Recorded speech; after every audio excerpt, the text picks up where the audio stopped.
আজকে এক ভাই আমার লগে দেখা করছে, কইছে হুজুর আমি একটা মিনিট আপনার সাথে কথা কইতে চাই।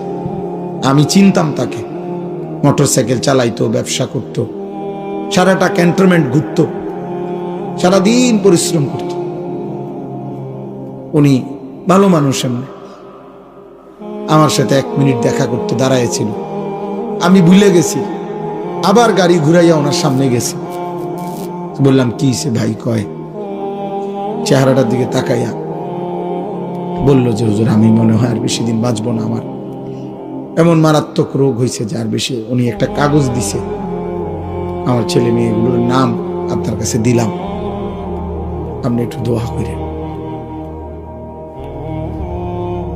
বলছে আমার মেয়েটা একটু বড় হয়ে গেছে, বড় হয়েছে, আপনি যদি পারেন হুজুর একটা কোনোদিন আমি যদি নাও থাকি, না বাঁচি, আমার মেয়েটার জন্য একটা ভালো ছেলে দেখে। আমি তাকাইয়ে রইলাম।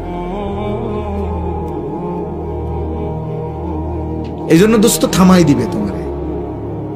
প্রতিদিন কেউ না কেউ থেমে যাচ্ছে, অনেক আনন্দ, অনেক হাসি, অনেক ফুর্তি, অনেক সুস্থতা থেমে যাচ্ছে। তুমিও থেমে যাইবা।